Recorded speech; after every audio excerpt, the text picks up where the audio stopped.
안녕하세요, 김디디입니다. 연동형 선거제에 대해서 주장하시는 분들의 논리가 맞지 않은 것 같아서 영상 한번 찍어봤는데요. 그분들이 주장하시는 논리 중 대표적인 것 몇 가지 반박 한번 해보겠습니다. 1. 연동형 선거제를 하면 투표율이 높아진다? 어떠한 근거도 없습니다. 실제로 지난 11월 21일 있었던 선거제에 관한 여론조사로 뉴스토마토에서 정기조사를 실시하였는데 여론조사 결과에 따르면 병립형 선거제의 지지도가 33.2%, 완전 연동형이 32.6%, 오차 범위 내에 팽팽한 균형만 있었고, 심지어 더불어민주당 내의 자체 여론조사에서는 70% 대 30%로 병립형을 찬성한다는 당원 여론조사 결과도 여러 번 나왔습니다. 그렇다면 만약 원하는 선거제가 나오지 않아 투표를 포기한다? 라고 가정을 해도 선거제에 관한 것은 팽팽하게 맞붙은 상황이기에 투표율에는 전혀 지장 없는 결과로서 나올 것이고, 심지어 더불어민주당 당원 기준으로는 압도적으로 병립형이 선호되기에 연동형이 가게 됐을 시 투표율이 떨어지면 떨어졌지 오히려 투표율이 높아진다는 것은 근거 없는 주장일 뿐입니다. 연동형 선거제를 하면 범야권 의석수가 많아진다? 이것도 어떠한 근거도 없습니다. 애초에 대한민국의 지역구 253개, 비례대표 47개로 고정인 상태에서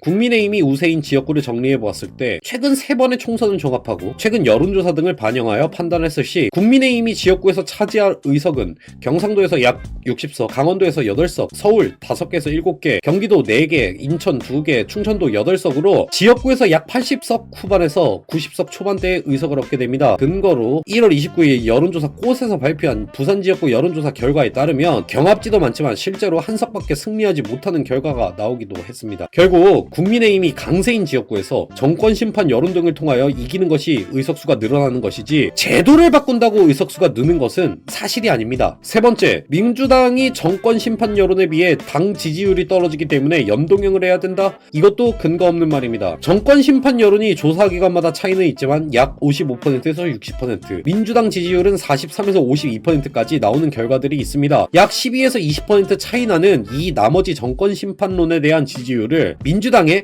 반영이 되진 않았지만 용해인신당, 정의당, 진보당, 야권연합에도 반영되었다 볼 수 있는 지표는 전혀 존재하지 않습니다. 그렇기에 연동형을 주장하시는 분들이 말하는 주장에 대한 근거가 전혀 없는 상태입니다. 네 번째, 연동형을 가게 되면 소수 정당들과의 단일화가 잘 돼서 의석수를 더 많이 차지할 수 있다? 이 또한 사실이 아닙니다. 21년 서울시장 재보궐, 22년 대선, 22년 지방선거를 기준으로 말씀드리겠습니다. 엄청나게 중요했던 선거들에서 단일화는 단 한 번도 이루어지지 않았으며 100번 1000번을 양보해서 생각해도 서울시장 재보궐, 22년 지방선거 등에서는 야당이 불리한 상황이었기에 완주할 수 있었다고 치더라도 22년 대선에서는 아주 근소한 차이로 이재명 대표가 패배를 했을 때 정의당, 진보당, 기본당 등은 김동연 현 경기도지사 제외하고는 그 어디도 민주당과 단일화하지 않았습니다. 이미 3번의 선거에서 완주를 했고 돈을 3번 빌려갔는데 3번 다 갚지 않은 상태에서 또 돈을 빌려달라 하면 그걸 누가 빌려줍니까? 신용이 없는 거죠. 항상 연동형 주장하시는 분들께서 표의 등가성을 얘기하시면서 사표에 대한 얘기를 하시는데 대부분의 사람들이 찍는 양당 지지자들의 표를 무시하는 것이라고 생각됩니다. 선거제 주장하시는 것은 좋지만 억지 논리까지 내세우면서 주장하시는 것은 삼가해 주시면 좋겠습니다.